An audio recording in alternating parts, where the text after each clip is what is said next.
नमस्कार दोस्तों, पंजाब केसरी राजस्थान की राजनीतिक चर्चा में मैं आपका दोस्त और होस्ट राहुल आप सभी का बहुत बहुत स्वागत करता हूं। दोस्तों, प्रदेश की भजनलाल सरकार 19 फरवरी को अपना दूसरा पूर्ण बजट जो है वो पेश करने जा रही है। इसको लेकर वित्त विभाग ने तैयारियां जो है अपनी तरफ से पूरी कर ली है। मुख्यमंत्री भजनलाल शर्मा और वित्त मंत्री दिया कुमारी ने इसको लेकर अलग अलग वर्ग से संवाद भी स्थापित कर उनके सुझाव भी आमंत्रित किए थे। भजनलाल सरकार के पिटारे से अब क्या कुछ निकलेगा वो तो बजट पेश होने के बाद ही सामने आएगा, लेकिन आज बजट से पहले हम चर्चा करेंगे कि आखिर इस बजट से क्या कुछ जनता की उम्मीदें जो है वो जुड़ी हुई है और क्या खास इस बार बजट में रहने वाला है। तो इस चर्चा में हमारे साथ जुड़ गए हैं दो खास मेहमान। बीजेपी प्रवक्ता प्रियव्रत शर्मा इस चर्चा में हमारे साथ देंगे। प्रियव्रत जी, बहुत नमस्कार। बहुत स्वागत है चर्चा में। और कांग्रेस प्रवक्ता भीमराव जाखड़ हमारे साथ इस चर्चा में जुड़ गए हैं। भीमराव जी, बहुत बहुत स्वागत है सर। इस चर्चा को आगे थैंक यू। बढ़ाएंगे, लेकिन उससे पहले आप दोनों ही मेहमानों से ओपनिंग नोट जो है वो लेना चाहूंगा इस मुद्दे पर कि बजट से कितनी जो है वो जनता की आस जुड़ी हुई है और इस बजट में क्या कुछ खास होने वाला है। सबसे पहले प्रियव्रत जी, क्या कुछ कहेंगे, ओपनिंग नोट सर। देखिए, ये बजट जो होगा वो सुशासन का बजट होगा और आम जी। जनता के फायदे के लिए होगा। इससे सर्वव्यापी, सर्वस्पर्शी और सर्वसमावेशी बजट कहा जाएगा। हमारी सरकार अंतिम व्यक्ति तक फायदा कैसे पहुंचे इसके लिए पूर्णतः प्रतिबद्ध है और जी। उसी के लिए काम करेगी। इसलिए कि संपूर्ण राजस्थान के संपूर्ण विकास का बजट है। भीमराज जी, ओपनिंग नोट सर।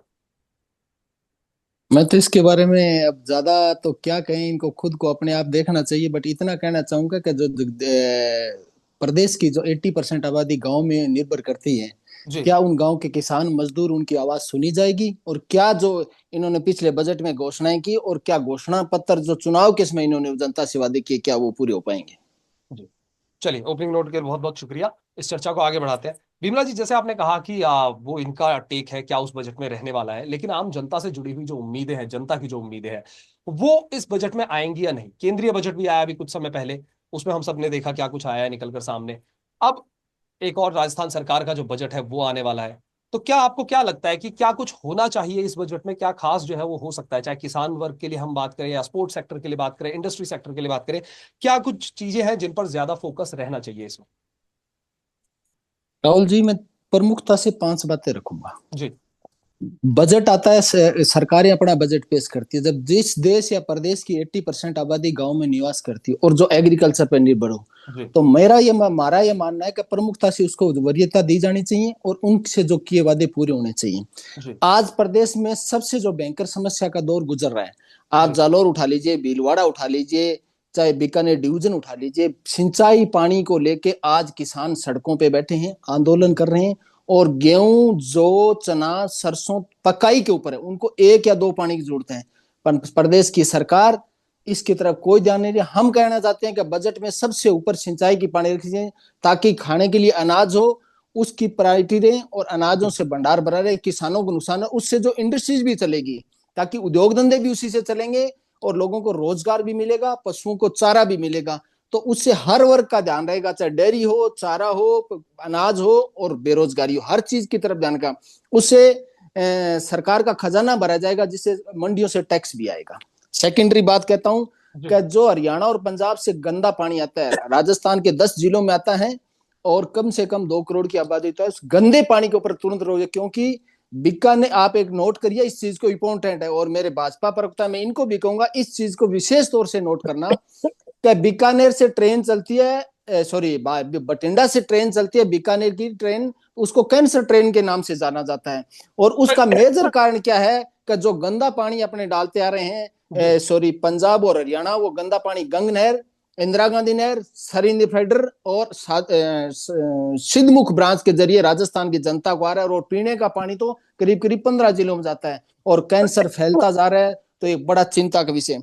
आगे की बात मैं करूंगा का जो बांध है जिनमें पानी है, तो पानी का कंजप्शन हर साल बढ़ता जा रहा है और बांधों में 30% मिट्टी जमा हो गई है। तो मेरी सरकार से हम चाहते हैं कि वो 30% मिट्टी है उनको निकालेंगे, तो अपने पानी के लिए किसान आंदोलन नहीं करेंगे और फसलों का जो प्रोडक्शन है वो बढ़ेगा। जी। तीसरी है प्रधानमंत्री फसल बीमा योजना, के अंदर की मोदी सरकार लेके आई थी, जिसमें 49% हिस्सा स्टेट देता है, 49% सेंट्रल गवर्नमेंट देती है, 2% काश्तकार देता है। उसके अंदर 2021, 22 और 23 का किसानों का क्लेम बकाया है और किसान जी। उसकी मांग को लेकर भी आंदोलन कर रहे हैं। तो उसको भी आप यदि दिलाएंगे तो किसानों को लिए बड़ा अच्छा होगा। एक जो पेंडिंग का एग्रीकल्चर कनेक्शन है और ट्रांसफार्मर खराब पड़े हैं, और उन ट्रांसफार्मर को बदला जाए, पेंडिंग कनेक्शन जारी किया जाए, ताकि जो फसलें हैं, कभी नहर ने यदि 10 दिन नहीं आती है तो फसल खराब नहीं हो और किसानों को उसके लिए बेनिफिट मिलेगा। और जो गौण मंडियां गहलोत सरकार ने दी थी, जो 1,000 गौण मंडियां थी, भाजपा सरकार ने आती उनको बंद कर दिया था, क्योंकि उन गौण मंडियों में किसान गांव के नजदीक अपनी फसल सरकारी रेट पे तुला देते थे, उनको बंद कर दिया, उनको दोबारा चालू किया जाए। एक केंद्र सरकार ने 10.86 करोड़ नरेगा मजदूर पूरे भारत से निकाल दिए थे, जिसमें राजस्थान के भी थे। तो वो तो केंद्र की सूची का विषय है, और आधार कार्ड भी केंद्र की सूची का, और बैंकिंग सेक्टर भी केंद्र का है। तो हम चाहते हैं कि उन नरेगा मजदूरों, जो राजस्थान के, सरकार भी उनकी पैरवी करे। उन नरेगा मजदूरों की क्या गलती है? उन नरेगा मजदूरों का वो तो सबसे निचले स्तर के लोग हैं, जिनको गरीबी रेखा से नीचे जीवन यापन करते हैं, उनका क्या दोष था? एक जो इनके ऊपर जो एग्रीकल्चर पे जीएसटी लगती है, जो चाहे ट्रैक्टर हो, चाहे ट्रैक्टर में संयंत्र हो, पेस्टिसाइड और बीज खरीदने से जीएसटी लगती है, उस जीएसटी से बाहर निकाला जाए, ताकि किसानों की जो महंगाई से जो कमर टूटती जा रही है, क्योंकि महंगे डीजल के कारण, केंद्र बीजेपी कहेगी कि हम तो किसान सम्मान निधि देते हैं। मैं नोट करवा देता हूं कि 2014 से लेकर आज तक डीजल में 34% कच्चे तेल की कीमतें गिरी हैं। तो कच्चा तेल सस्ता होगा तो डीजल भी सस्ता हो, तो किसानों की हेक्टर पर हेक्टर बोनी 2,000 रुपए महंगी पड़ रही है, उसको यदि महंगाई कम हो जाएगी तो ये बहुत अच्छा कदम होगा करना चाहे तो। एक केंद्र सरकार ने अभी जारी किया है सहकारी बिल।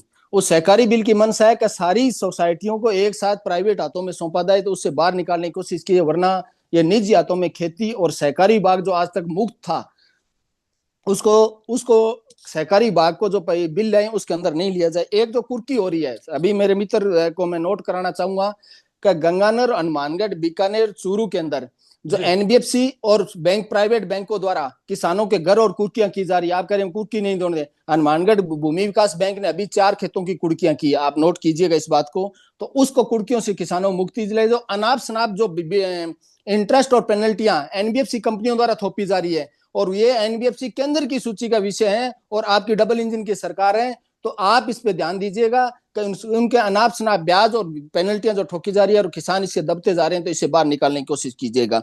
तीसरा, इसके अंदर एक चीज और है कि जो भाजपा ने वादा किया था कि हम बाजरे को एमएसपी खरीदेंगे, सरकार ने मना कर दिया है। एक इन्होंने कहा था गेहूं को हम 2,800 रुपए प्रति क्विंटल खरीदें, घोषणा पत्र में वादा किया, जो 2,400 रुपए से ऊपर कभी नहीं बिका। 2,275 रुपए तो राज्य सरकार खरीद रही थी और 175 रुपए सेंट्रल गवर्नमेंट बोनस दे रही थी।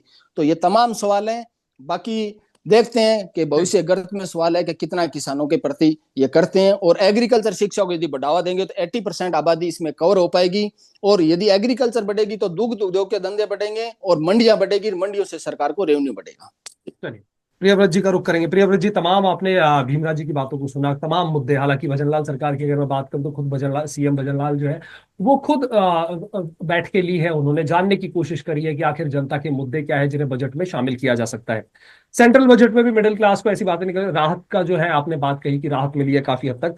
तो क्या लगता है अब जो भीमराव जी ने जो बातें रखी, क्या वो इस बार बजट में शामिल होंगी? चाहे वो एग्रीकल्चर से जुड़ी हो, चाहे पेट्रोल डीजल पर सेस कम करने की बात हो, ये तमाम बातें हैं, ये आम जनता से जुड़ी हुई बातें हैं, मिडिल क्लास लोगों की ये जरूरतें हैं। क्या लगता है ये कम होंगी? देखिए, सबसे पहले तो मैं हमारे कांग्रेसी प्रवक्ता को ये बताना चाहूंगा कि किसान की बात करने वाले कांग्रेस को कभी किसान की बात करने में अभी सोचना चाहिए, क्योंकि इनके पिछली बार जब सरकार आई थी, इनके युवराज ने बोला था 1 से 10 तक गिनूंगा और कर्जा माफ कर दूंगा। उसके बाद युवराज ना आए और ना कांग्रेस आई। दूसरी बात यह है कि हमारी सरकार, ये हमें भी पता है कि राजस्थान की अर्थव्यवस्था 70% कृषि पर आधारित है, और जी। हमने जो भी वादे किए हैं, जो हमारी घोषणा पत्र में किसानों से वादे किए हैं या एग्रीकल्चर के सेक्टर में जो हमने विकास के वादे किए हैं, जी। वो सारे वादे बजट के माध्यम से धरातल पर उतरते हुए नजर आएंगे। हम किसानों के हितैषी हमेशा रहे हैं। हमारा तो अंतिम पार्टी का मूल विचार ही अंत्योदय है, यानी जो अंत में खड़ा है उसको बराबर लेके आना। वो कैसे लेके आना, तो किसानों को कैसे भूल सकते हैं। दूसरी बात ये इन्होंने लिखी कि जीएसटी, तो जीएसटी का मैटर तो जीएसटी काउंसिल करती है। जो टैक्स लगता था वो कांग्रेस की भी 5 साल सरकार थी, उसमें क्या टैक्स नहीं लगता था क्या? तो ये सब जो इन्होंने गिनाई वो तो चल छोड़ो, लेकिन मैं बताना चाहता हूँ कि क्या आएगा। हमारे यहाँ पे जो बजट था, पिछली साल भी हमने 5.5 लाख करोड़ रुपए का बजट दिया था। अब आप देखिए कि केंद्रीय करों में राजस्थान का जो हिस्सा था, वो राजस्थान का हिस्सा कितना था पहले?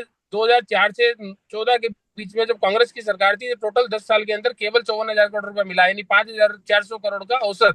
और अभी इस साल आपको बताते हुए मैं बता रहा हूँ कि 85,000 करोड़ रुपए का केवल 25-26 के अंदर में, 1 साल के अंदर रेवेन्यू मिल रहा है।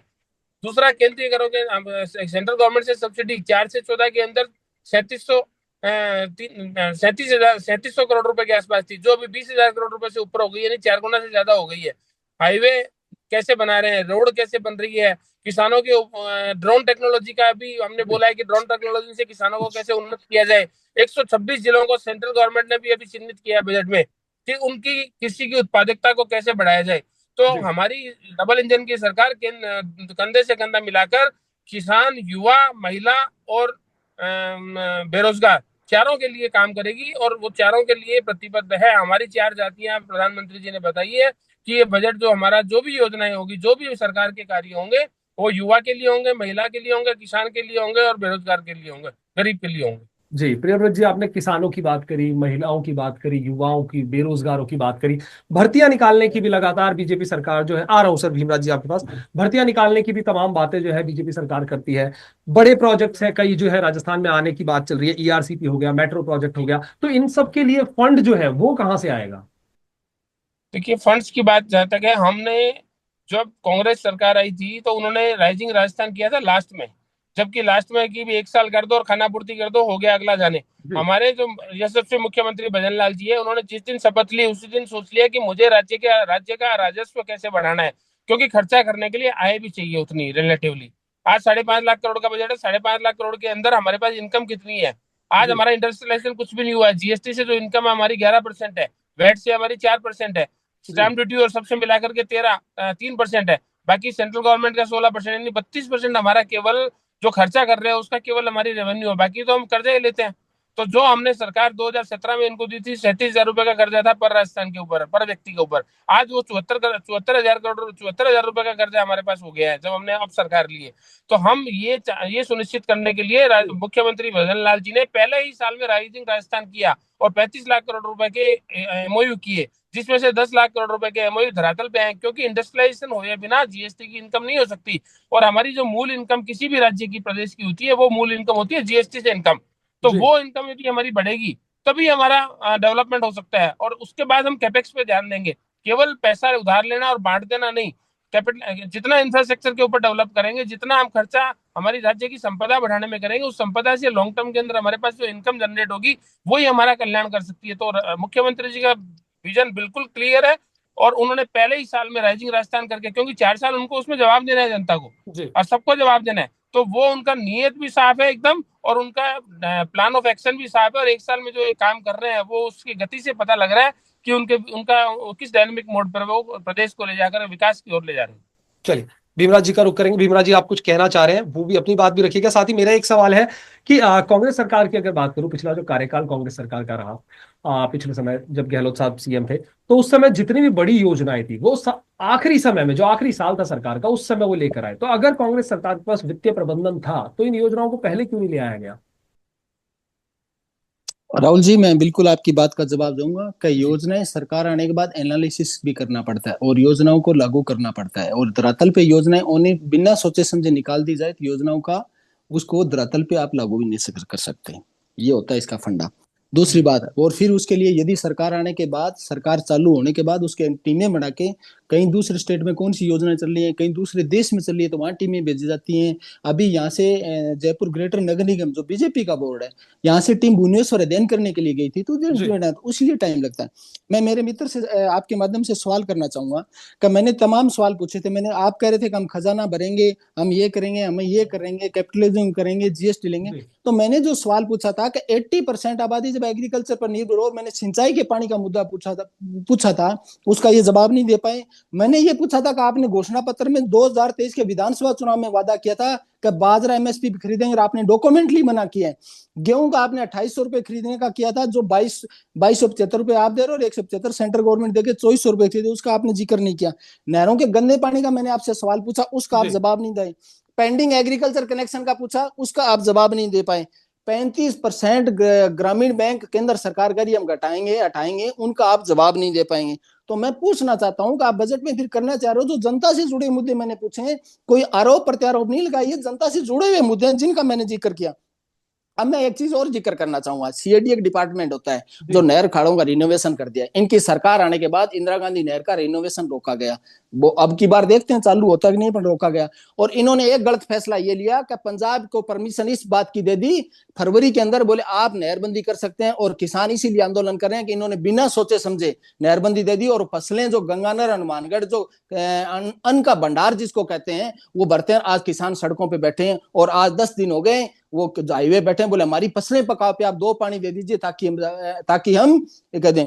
सरकार ने पानी तो दिया नहीं, पर सरकार ने क्या किया कि एक तुगलक की फरमान जारी किए हैं। और मैं प्रिय वतर मेरे मित्र साहब को दिखाना चाहूंगा कि ये इसलिए दिया है कि किसान नहरों पे हेड पे नहीं, क्यों नहीं जाए भाई? पानी के लिए नहर पे जाएंगे तो कहां जाएंगे? हॉस्पिटल में पानी तो मिलने से रहा, खेती के लिए पानी तो नहरों पे मिलेगा। ऐसे तुगली की फरमान नहीं जारी करें। एक चीज और कहना चाहता हूं कि 2000 जब आपका 3 काले कानून केंद्र सरकार लेके आई थी तो राजस्थान के किसान भी उसके अंदर शहीद हुए थे। और मोदी जी ने जब 3 काले कानून किसानों 750 किसान शहीद होने के बाद वापिस लिया, तब कहा था मैं किसानों को मुआवजा दूंगा, शहीद किसानों को। उनको आज तक नहीं मिला है। तो हम चाहेंगे कि उन किसानों को भी मुआवजा मिले। तीसरा एक चीज और कह रहे थे मेरे मित्र, कर्जा माफी का।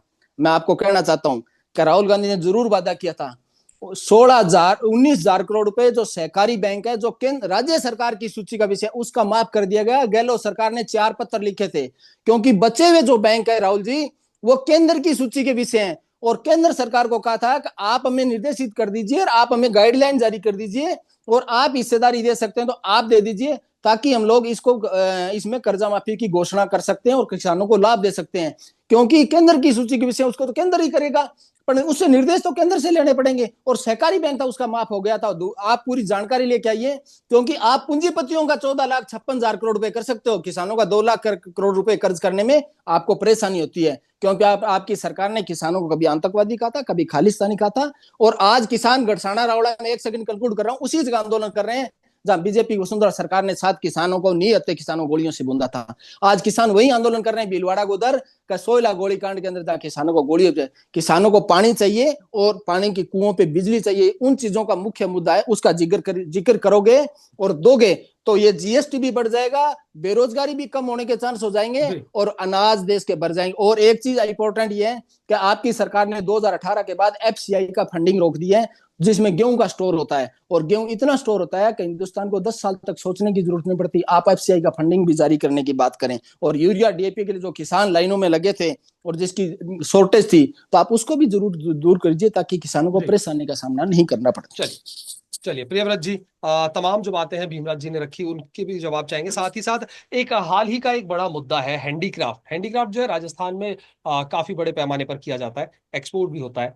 तो बड़ी तादाद में जो है अमेरिका भेजा जाता है। लेकिन हालांकि अभी डोनाल्ड ट्रंप ने रेसिप्रोकल टैरिफ की जो है वो बात कर दी है वहां पर, जिससे क्या है उनकी कीमतें भी बढ़ जाएंगी। तो इन सबको लेकर, इन सबको ध्यान में रखते हुए आपको नहीं लगता राजस्थान में अब हैंडीक्राफ्ट पर काफी इम्पैक्ट जो है वो आने वाले समय में पड़ने वाला है? देखिए, ग्लोबल मार्केट में जो अभी सीन चल रहा है यूएस का, तो वो केवल हमारे लिए नहीं, वो सभी देशों के लिए कर रहे हैं। और उसमें क्या फर्क पड़ेगा, तो हमें ग्लोबली कम्पीट तो करना ही पड़ेगा, उसमें क्वालिटी भी करनी पड़ेगी, अपने को प्रोडक्ट की कॉस्टिंग कैसे कम करनी है उस पर भी ध्यान देना पड़ेगा। तो ग्लोबली कम्पीट करना तो अपने मैं नहीं समझता किसी एक देश के हाथ में होता है। वो ग्लोबल कंडीशन क्या होती है उसके हिसाब से ग्लोबली कंडीशन में हमें अपने आप को पूरा करना पड़ेगा, अपना तैयार करना पड़ेगा हर दृष्टि से, चाहे वो कॉस्टिंग की दृष्टि से हो, चाहे वो प्राइसिंग की दृष्टि से हो। दूसरी बात इन्होंने बोली सिंचाई की, तो जो ईआरसीपी ये लेकर के बैठे थे, हमने ईआरसीपी को क्लियर कर दिया, यमुना जल समझौते को पूरा हमारा हो गया है। तो दोनों चीजें जब धरातल पर आएगी तो राजस्थान के सभी जिले पानी के मामले में आत्मनिर्भर होंगे। हमने गाँव के अंदर 80% जल कनेक्शन घर घर कर दिए जल शक्ति मंत्रालय के थ्रू। दूसरा, अभी जो दोनों ईआरसीपी और यमुना जल समझौते के कारण जो पानी की समस्याएं खत्म होगी, उसी से राजस्थान का पानी की समस्या का निराकरण होगा। और रही बात ये कि ये छोटी छोटी चीजें जो बता रहे हैं गिना रहे हैं प्राइवेट, तो किसानों के लिए हम जो कर सकते हैं वो बेस्ट भाजपा ही कर सकती है। और आज तक किया है राजस्थान के अंदर, कितना शासन कांग्रेस ने किया, कौन सा किसानों का भला कर दिया। आज ये बात करते हैं एमएसपी की बात करते हैं, आज ओपन मंडी कर दी उन्होंने, तो कहीं भी जाके अपना माल बेच सकते हो। आप पास में क्यों, आप कहीं भी जाके बेचो। हरियाणा में लोग बेच रहे हैं, दिल्ली में बेच रहे हैं, जहां उनको बेस्ट रेट मिल रहा है वहां जाकर के बेच रहे हैं माल। तो आज ओपन ओपन मंडी कर दी, किसानों को एक तरीके से पूरा उनको अपना फायदा मिल गया है कि मैं कहीं भी जाके माल बेच सकता हूँ, मेरे को लोकल आड़ती माल का रेट नहीं देता है। तो रही बात ये कि फालतू की बातें करने से कोई मतलब नहीं है। मेन चीज ये है कि एनवायरमेंट कैसे बढ़े, इंफ्रास्ट्रक्चर कैसे बढ़े, किसानों को सुविधा। आज मान लो इंफ्रास्ट्रक्चर सुविधा बढ़ती है तो उनको भी फायदा होगा, किसानों को भी। टेक्नोलॉजी एग्रीकल्चर में कैसे बढ़े, अपने 121 जिले अभी जो सेलेक्ट किए हैं वहाँ साइंटिफिक तरीके से एग्रीकल्चर को कैसे बढ़ाया जा सकता है, उसमें कैसी गुणवत्ता बढ़ाई जा सकती है, क्वालिटी ऑफ प्रोडक्शन कैसे बढ़ाया जा सकता है। रही बात ये कि जो यूरिया का है, तो हम जो यूरिया पे सब्सिडी दे रहे हैं वो कांग्रेस के कंपैरिजन में आप देख लीजिए डेटा उठा करके, हमारी सब्सिडी ज्यादा है। लेकिन कुल मिलाकर के यूरिया, प्रधानमंत्री जी ने तो बोला है कि यूरिया मुक्त एग्रीकल्चर दो, जिससे कि कैंसर की बीमारी का कारण ही नहीं बने। तो उस पर भी पूरा फोकस हो रहा है कि कैसे अपन ऑर्गेनिक खेती को बढ़ावा दिया जा सकता है और कैसे उसकी कॉस्टिंग कम की जा सकती है। अभी कॉस्टिंग ज्यादा आ रही है एग्रीकल्चर यूरिया, ऑर्गेनिक खेती अपन कुछ भी लाने जाते हैं, हम भी लाते हैं तो अपने को पता है कि वो महंगी मिलती है। तो अभी उसकी कॉस्टिंग कैसे कम हो, टेक्नोलॉजी का कैसे, इजरायली टेक्नोलॉजी है, ड्रोन टेक्नोलॉजी है, उसको कैसे फायदा लेकर के कैसे उसको बढ़ाया जा सकता है, उसी के ऊपर फोकस कर रहा है। और ये बजट मैं ये कह सकता हूँ कि पूर्णतः ग्रामीण अर्थव्यवस्था पर आधारित बजट होगा और पूरा पूरा ग्रामीण लोगों को ध्यान में रखकर किया जाएगा, जिससे कि समग्र राजस्थान का विकास हो और गांवों के लोगों के पास शहर आने का एक विकल्प जरूर हो, लेकिन उनकी मजबूरी ना हो। भजन लाल जी का ये एक विजन है कि इस चीज को वो खत्म करे और गांव गांव ढाणी ढाणी विकास की गंगा बहे। जी चलिए, भीमराज जी। मैं इतना कहना चाहता हूं कि मेरे मित्र कह रहे थे ईआरसीपी और यमुना जल समझौता, ठीक है मैं इस पे जवाब बाद में दूंगा। पर मेरा ये कहना है कि जो वर्तमान में हाथ में चीज है, जो मैंने आपको इन नहरों का काम गिनाया, उनका जवाब दीजिए। उनका जवाब ये दे नहीं पाए। मैंने कहा कि इंदिरा गांधी नहर के पानी का बताइए, आप, इनका जवाब नहीं है। मैंने इनसे पूछा सरिंद फीडर का बताइए, उनका के पास जवाब नहीं है। इनको भाखड़ा का पूछा, उनका जवाब नहीं है। गंग नहर का पूछा, उसका जवाब नहीं है। और भीलवाड़ा के अंदर आज आंदोलन चल रहा है, उसका इनके पास जवाब नहीं है। जो यमुना जल समझौता और आपने ईआरसीपी किया है, मैं उनका जवाब दे देता हूँ। 1994 का यमुना जल समझौता हरियाणा, दिल्ली, यूपी और राजस्थान का सेंट्रल वाटर कमीशन के अधीन था। उसको आप पढ़ के आते, आपने समझौता ये किया है कि जो बाढ़ का अतिरिक्त पानी होगा वो अपने को मिलेगा। और आपने ये कह रहे ईआरसीपी का समझौता था, तो ईआरसीपी को 4 बार भेजा था, सेंट्रल गवर्नमेंट ने मना किया था जब आपकी सरकार थी। और आपकी सरकार आने के बाद भजनलाल जी वापस कर गए, क्या उनका क्रेडिट ले सके। और उसके अंदर कांग्रेस ने समझौता किया था 3500 IMCD वाटर मिलेगा, और इन्होंने समझौता यह किया कि 2400 मिलेगा, जिसमें 1786 पीने के लिए और 280 इंडस्ट्रीज को देंगे। तो आप मुझे ये बताइए कि जो योजना 2 लाख हेक्टर यदि कोई जमीन सिंचित नहीं होती है तो वो परियोजना राष्ट्रीय परियोजना नहीं हो सकती।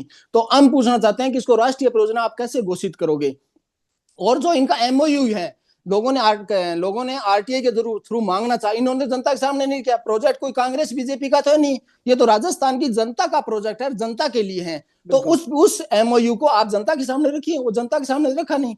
इन्होंने कहा कीमतों का, तो मुझे लगता है कि परिवर्तन जी तैयारी करके नहीं आए, और तैयारी करके आते तो उनको पता होता। सीएडी का मैंने पूछा, उस सवाल का जवाब नहीं दिया। और यूरिया और डीएपी का पूछा, डीएपी की 300 रुपए कट्टा था सर, और 50 किलो का मिलता था, वो कट्टा 1350 रुपए का मिलता है और 40 किलो का आने लग गया। बीच में 45 किलो आया, फिर 40 कर दिया। और यूरिया की रेटें आप पढ़ के आते हैं, और लाइनें कितनी लंबी लगी हैं उसका आप तैयारी करके आते तो आपको पता होता। मैंने आपसे सीएडी और एफसीआई का पूछा था, एफसीआई के बजट के बारे में पूछा था, तब आपको जवाब नहीं है। जब आपके पास जवाब नहीं होता है तो बीजेपी के प्रवक्ता ये कहते हैं ये फालतू की बातें हैं। जब जनता से पेट से जुड़ी और पीने के पानी से जुड़ी समस्या हो और उन पे सवाल पूछे जाएं तो इनको फालतू के सवाल नजर आते हैं। और आज एक सबसे बड़ी समस्या इस पूरे भारत में है कि प्रदूषण के अंदर विश्व के हमने टॉप शहरों में, टॉप 100 शहरों की यदि बात करें तो उसमें 95 इंडिया के अंदर आते हैं। तो क्या राजस्थान का बजट के अंदर प्रदूषण में कोई जगह मिलेगी? और उसमें से भी टॉप 5 इंडिया के शहरों में से 5 राजस्थान के, तो उसमें मिल पाएंगे। और तीसरा हम कहने जाते हैं कि किसान जब आंदोलन करने जाते हैं तो लाठी गोली से बंदूक बात मत कीजिएगा। और जो पेंडिंग नौकरियां हैं जो सरकारी विभागों में, केंद्र सरकार में भी पेंडेंसी है, 9,36,000 सीटें हैं, तो उसमें कुछ राजस्थान के बच्चे भी तो जाएंगे। तो हम ये कहना चाहते हैं कि उनकी भी आप बात कीजिएगा, ताकि क्या है उनके राजस्थान के बच्चों का भी नंबर आए। आप उन पे ध्यान दीजिएगा, फालतू काम की बातें तो आपको ऑटोमेटिक नजर आने लग गई। और तीसरा हम कहना चाहते हैं कि जो पशु मेले लगते हैं, और पशु मेलों के से राजस्थान से जो लोग गए और पशु लेके गए सर जी, उनमें से करीब लोगों को 92 पशुपालकों को गिरफ्तार कर लिया गया। और उनको किन को गिरफ्तार किया गया? उनमें से 582 तो नागौरी बैल भी आज गौशाला में खड़े हैं। तो या तो उनमें बैलों को जो वापस कर दिया उनको दिया जाए, या जिन्होंने लोग पैसे दे के लेके उनको वो खेती के लिए लेके गए। तो ये जो कुछ संगठन इस तरह का काम करते हैं उन पे भी आप ध्यान दीजिए। एक चीज और कहना चाहता हूँ जी भीमराज जी, जल्दी। मेरे मित्र कह रहे थे कि हरियाणा पंजाब में बेचते हैं, तो मैं कहना चाहता हूं कि डूंगरगढ़ का किसान हरियाणा नहीं जाता, भीलवाड़ा का किसान हरियाणा नहीं जाता। हरियाणा जाता है जो बॉर्डर के जिले हैं वो जाते हैं। और गंगानगर का किसान भी बांसवाड़ा अनाज बेचने कभी नहीं, जो नजदीक मंडिया तो उनमें खुला कोई किसान यदि वहां बेचने जाएगा तो आपको पता है कि कॉस्टिंग कितनी आएगी। इस चीज का आप ध्यान कीजिएगा। खुला मार्केट ऐसे नहीं होता है। खुला मार्केट वो होता है जो नजदीक मंडी होती है। मैंने गौण मंडियों का इसीलिए जिक्र किया था कि खेत के पास मंडियां थी और उनको सहकारी रेट के ऊपर मिल जाता था, मार्केट खड़ा होता था और उसके अंदर वो किसान अपनी फसल बेच लेता था। ऐसे नहीं है कि हरियाणा वाला पंजाब जाए, पंजाब वाला बिहार जाए। तो थोड़ा धरातल पे अध्ययन करके आते डिबेट में तो थोड़ा अच्छा लगता। और एक जो आप कह रहे थे कि फालतू की बातें, तो फालतू की बातें यदि किसान और मजदूरों से जुड़ी हुई बातें फालतू की होगी तो आप अधूरा ज्ञान लेके आए, पूरी तैयारी करके आते तो पता चलता है। चलिए प्रियव्रत जी, आखिरी सवाल है ये, क्योंकि समय का थोड़ा अभाव है हमारे पास। जिस तरीके से भीमराज जी ने तमाम बातें रखी, यमुना जल समझौता जो लगातार विवादों में है, विपक्ष जो है लगातार इसको लेकर हमलावर रहा है। प्रदूषण अपने आप में एक बड़ा मुद्दा है। भीमराज जी ने एक बड़ा मुद्दा उठाया है, प्रदूषण। और राजस्थान के जो कई शहर है वो काफी प्रदूषित भी हो रहे हैं। साथ ही साथ एक एक मेरा सवाल है, जो बिजली का बिल है, जो मिडिल क्लास लोग जो बिजली का बिल भरते हैं, आज इस वक्त उसमें भी दो कैटेगरी हो चुकी है। एक जिन्होंने राहत शिविरों में जाकर अपना दर्ज करवा लिया नाम, तो उनका बिल अलग आता है, और जो रह गए हैं उनका बिजली का बिल अलग आता है। तो या तो सबको एक बराबर किया जाए, क्योंकि यहाँ पे भी एक मिडिल क्लास में एक अलग कैटेगरी बन गई है बिजली बिल को लेकर। देखिए, ये तो बिजली बिल वाला है तो मेरा बिल तो वही आ रहा है। मेरे को नहीं लगता, मैंने इसको देखना पड़ेगा कि भी क्या है। आपने बताया कि रजिस्ट्रेशन वाला अलग आता है और ये अलग आता है, तो इसको मैं भी देखूंगा, मुझे आइडिया नहीं है इसका। लेकिन हाँ, ये है कि मेरा जो बिल आ रहा है वो पहले से वही बिल आ रहा है, आज भी ऐसा कोई अलग उसमें है नहीं, रेट वही है। दूसरा ये है कि पेरीवर जी प्रदूषण की जिन्होंने इन्होंने बात की। प्रदूषण के एक लिए सेकंड, पेरीवर जी एक सेकंड। प्रदूषण के लिए इन्होंने जो बात कही, उसमें आदरणीय प्रधानमंत्री जी ने ग्लोबली यदि प्रदूषण की बात उठाई है तो वो एक हिंदुस्तानी है। ग्रीन एनर्जी के ऊपर पूरा फोकस कर रहे हैं, सोलर एनर्जी के ऊपर पूरा फोकस कर रहे हैं, न्यूक्लियर एनर्जी के ऊपर पूरा फोकस कर रहे हैं। तो जो प्रदूषण है वो धीरे धीरे कम करने की बात यदि हुई है तो वो केवल 10 साल में हुई है, पहले कभी इस पे बात ही नहीं होती थी। और आज प्रधानमंत्री जी के नेतृत्व में पूरा विश्व प्रदूषण को कम करने में लगा हुआ है। जो पेड़ों को लगाने में भी अभी लास्ट ईयर भी हमने बरसात के अंदर दुनिया भर के पेड़ लगाए हैं, तो पेड़ लगाने में भी हम आगे हैं। और एनर्जी, ग्रीन एनर्जी को कैसे यूज किया जाए, सबसे ज्यादा मेन चीज है। इसलिए सोलर का प्रोडक्शन राजस्थान में हम किस हद पर कर रहे हैं आप देख रहे हैं। और राजस्थान के नहीं, पूरे देश में सोलर को कितना प्रोडक्शन को प्रमोट किया जा रहा है। अभी तो गाड़ियों के अंदर भी इलेक्ट्रिक गाड़ियां आ गई है, इलेक्ट्रिक बसें आ गई है। तो प्रदूषण को कम करने में पूरा पूरा सरकार का फोकस है और ये होना भी चाहिए। ये वास्तव में एक बहुत गंभीर विषय है और इस पे हम पूरा फोकस कर रहे हैं। रही बात ये कि बिजली, सॉरी, आपने तीसरा सवाल क्या पूछा था? बिजली का हो गया, ये हो गया। तीसरा आपने ये पूछा था कि किसानों के लिए। हाँ, किसानों के लिए इन्होंने बोला कि मेरे आंसर का सवाल नहीं दिया, तो मैं इनके आंसर का सवाल देने के लिए, इनके सवाल का जवाब देने के लिए यहाँ नहीं बैठा हूँ। मैं बैठा हूँ कि आपने चर्चा की है कि बजट कैसा आएगा, तो मैं उस बजट के ऊपर बताता हूँ कि हमारा बजट, हमारी सरकार गरीब व्यक्ति, किसान, युवा और बेरोजगार के लिए प्रतिबद्ध और उनके हितों के लिए बताएगी। और सारी जनता मिलकर बताती है तभी ये मैंडेट मिलता है। आज कांग्रेस को जीरो, दिल्ली में जीरो मिल चुका है, सब जगह से साफ होती जा रही है, क्योंकि इनकी जो नीतियां थी उससे लोग त्रस्त हो चुके हैं। तो और किसानों और भाषा को कोई प्रदेश आवश्यकता की नहीं है। जनता, प्रियवर इनकी जी, भाषा की प्रदेश की जनता आवश्यकता की नहीं है। बात करना भी गलत है, इसका प्रदेश की मतलब है जनता प्रदेश की जनता की बात करना भी गलत है। प्रदेश कैसी की बातें कर रहे जनता हो? मैंडेट अरे ले चुकी है। आपको नॉलेज प्रदेश नहीं की है, जनता आप अपने पूरी कोई तरह तैयारी से वाले प्रवक्ता को पूरी भेजते तरह हैं से तब आपको संतुष्ट पता है। होता। अरे संतुष्ट पूरी किस तरह चीज से का संतुष्ट संतुष्ट है? है। आप अरे पूरी तरह से आप संतुष्ट है आप आपने। गाड़ी में बैठ के डिबेट करो, आप धरातल पे जाके देखिए अरे धरातल पे भाई, हो क्या गाड़ी रहा में है, तो आपको बैठ पता ही करके नहीं है। आप, आंदोलन अभी अभी आंदोलन मेरे पास आंदोलन, अरे किसान क्यों गाड़ी में सड़कों बैठ पे के डिबेट करना सुना है मेरी क्या? बात सुनिए, आप भी तो रूम किसान में क्यों? बैठ के कर रहे हो। अरे आप सुनिए रूम में बैठ के तो, कर रहे हो क्या? आप भी तो ये रूम क्यों में बैठ के कर रहे निकाल हो। रहा? आप किसानों के लिए ये तुगलकी फरमान किस लिए जारी कर रहे हो? आप आपके ये हिसाब से बताइए तुगल इसका। की फरमान है। अरे यदि यहाँ कोई मान तुगलकी, लो कोई कानून को मेरे तोड़ता क्यों नहीं है, कोई जाए? कानून को किसान तोड़ता है, पानी के लिए नहर पे नहीं जाएगा कोई तो कहाँ कानून को जाएगा? तोड़ता है तो अरे उसको उसको कानून आप को ऐसे कोई बोलोगे नहीं क्या? तोड़ा, कानून कोई को किसी ने नहीं तोड़ा। कोई किसान कानून को पानी की तोड़ेगा मांग कर उसको रहे तो हैं नियम और बनाना फसलें जल पड़ेगा। रही हैं और आप शासन तुगलकी व्यवस्था फरमान से जा रहे हो। चलता है, अरे कुछ आपके नहीं कहने है। से नहीं चलता। आपकी आपका शासन आपका था व्यवस्था से चलता एक है महाराज। अरे जाकिर पूंजीपतियों साहब, के लिए शासन ये वही व्यवस्था से किसान चलता है है। जो शहीद हो गए ये थे ऐसे नहीं और कहना, जिसके ये लिए सारे मोदी को झुकना पड़ा था। जो और नकली ये वही किसान आप किसानों के बात बेटे करते हैं हो, जिनके जो पूर्वजों बॉर्डर ने पे वो आजादी किसान दिलाई थे थी नहीं, और आप जो लोग बॉर्डर मुखबिरी पे कर थे रहे वो थे। किसान थे ही और नहीं। गॉड वो से नकली सावरकर को वो असली मानने किसान वाले है, वो लोग खेतों में खेती अभी कर रहा है। कभी भी किसानों का पक्षधर नहीं असली हो सकते। किसान आप खेतों में खेती जी कर चलिए। रहा है और अरे वो वो आवाम भीमराज खेतों जी, में चुनाव प्रियव्रत जी, की है। आपने अपनी पूंजीपतियों की फसल कोई गुलामी की बेच है रहा है। और गुलामी आप है, नकली गुलामी किसानों के आपने की है। पीछे कांग्रेस का देश की प्रोपेगेंडा आजादी था, के आम आदमी पार्टी का प्रोपगेंडा नहीं था, प्रोपेगेंडा था। देश की आप आजादी दोनों में ने लड़ाई मिलकर लड़ी और आपने किसानों को, मुखबिरी की है। हमारे आप नकली में इतना किसानों को खड़ा फर्क किया है। वहां पे। और नकली उनके नहीं है, जाके पता कीजिए, यहाँ से बैठ के बोलना और वहां चाहे जाके कौन देखने में कौन लोग फर्क चलिए होता है। भीमराज जी, सबके सामने प्रियव्रत जी देखिए समय का थोड़ा अभाव है जी। आप भूल गए, युवराज- ये वही किसान है जो अभी दूसरे किसान आंदोलन में शहीद हुआ। पहले तैयारी करके आते पता होता, और किसान और मजदूर की परिभाषा बीजेपी ने सिखाए, और किसानों की लाशों पे राजनीति करने वाले लोग आपने क्या काम किया? आपने किसानों, देश को आजाद हुए अरे कितने आपने साल हो गए? किसान, आपको अरे देश को आजाद हो आजाद गए, किए सुनो कितने साल हो गए? तो किसानों आप के तो लिए किया आप तो क्या आपने? आजादी के समय हमने आरएसएस और आप तो जय मुंह भी जवान नहीं कर जय रहे थे। किसान और जय विज्ञान का नारा दिया। अरे मेरी आपने बात क्या सुनो, किया? जब ये था आपने तब गोलियों से नहीं बूंदा था हमने, आप गोलियों से बूंदने वाले लोग। आप याद कीजिए, आप याद कीजिए 750 किसान किसके कारण गए थे, क्यों उन्होंने कुर्बानी दी? आपने, आप तो वही लोग हो ना, जब भाखड़ा का डैम बनाया था नेहरू ने, तब आपने ये कहा था कि पानी से बिजली निकल जाएगी तो क्या बचेगा? कुछ नहीं, किसानों की लाशों पे राजनीति करना बीजेपी का फैशन है, और मजदूरों की लाशों पे राजनीति करना आपका फैशन है।